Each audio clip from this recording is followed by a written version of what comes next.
Greetings, members one and all of the Salivation Nation. Well, it turns out people really want this yellow metal. And just by how much? Well, let's explore.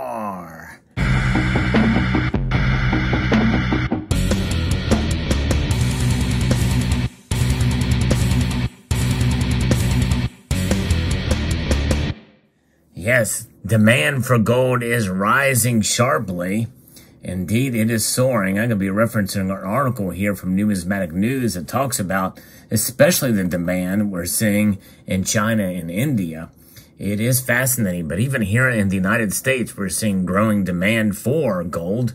And, we've seen it for silver as well, too, but I think it's pretty exciting to see new stackers of this metal, indeed. So let's talk about this in this video, and how can you really tell that demand is strong for metal? Well, typically, just like with anything else in the marketplace, is when people are willing to pay more for it. That's for sure. Now, we have seen supply chain issues across the board for the last 2 years, and we are still wrestling with some of those, and that is certainly playing a role. But one other solid indication is when there's lots of these buyers willing to pay these prices far above spot prices. And of course, spot price is the price per unit in which a futures contracts that matures in the current month, literally kind of on the spot, changes hands. Now, that spot price can change within minutes or seconds. And a lot that happens with intraday trading. In the COMEX, most of the trading involves 100-ounce gold bars. In the London Bullion Market Association, gold contracts trade 400-ounce bars.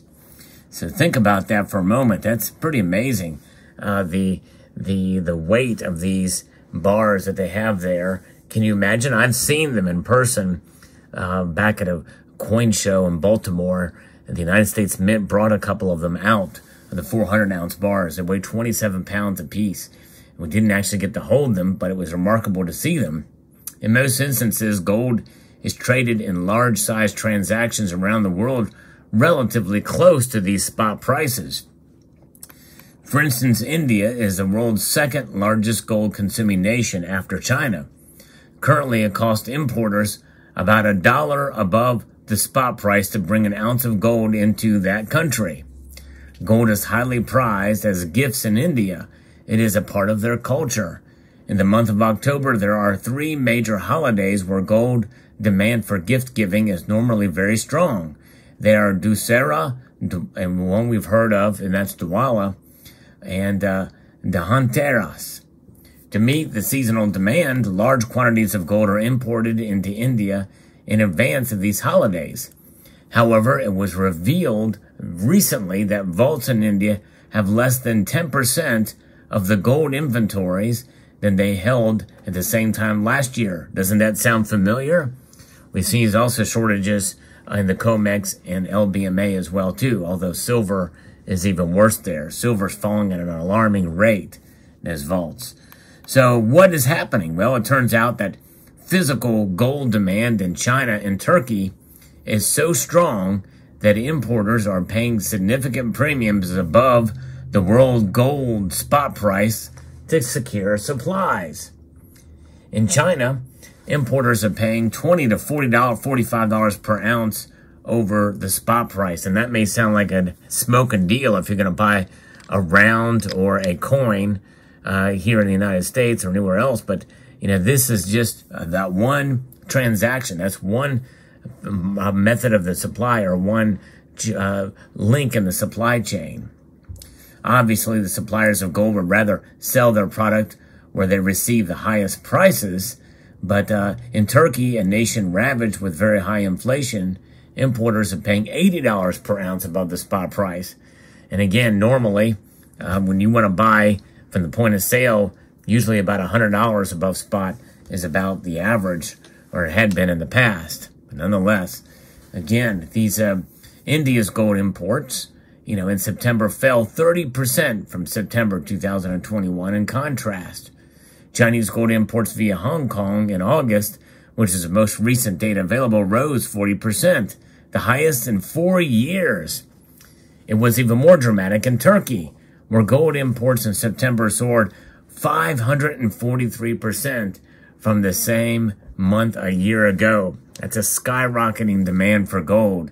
Turkey is a special place when it comes to gold, and I'll probably talk about that in a separate video.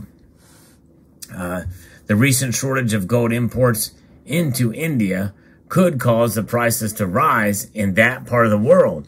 But so far here in the West, we've not seen those prices raise a whole lot here, but it's probably only a matter of time if we see that demand on a sustained upwards trajectory in those countries. With such strong gold demand at prices higher than the current so-called spot prices, there is a good prospect that the price will continue to rise through October.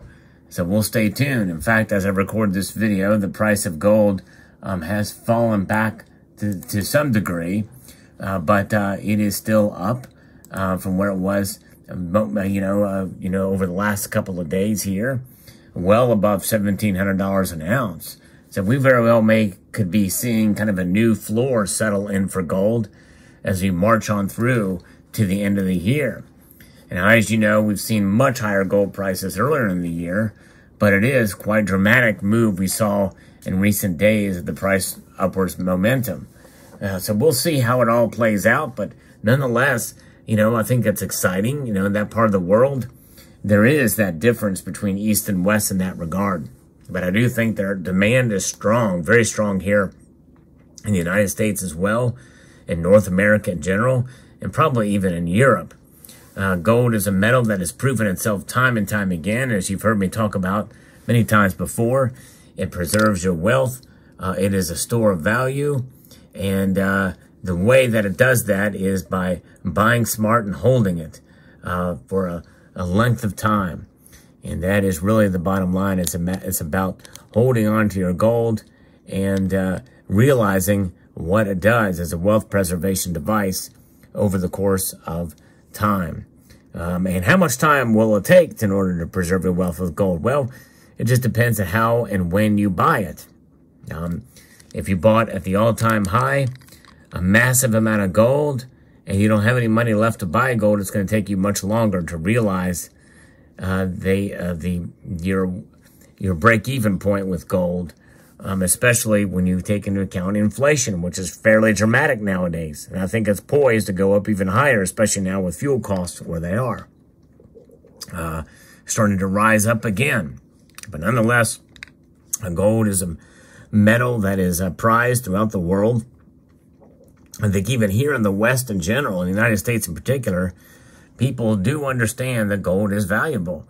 For the most part, you do have some people that really just don't know. They have no clue. But overall, gold is certainly something that is a standard. It's a standard that's talked about throughout the known world as the gold standard for everything. It's included in our credit cards. You have a gold card. You have, an album sale. Does it sell, how are the sales gold sales? Are they, that's considered really good. If you got gold, it's good. At least that's how we measure gold, as being something that's good to have. And so when you look at the metric, a scale, if you will, and gold is part of it, that means you're doing fine. You're doing fine to have gold in your collection. Such as this piece right here, this gold marlin. Beautiful piece indeed.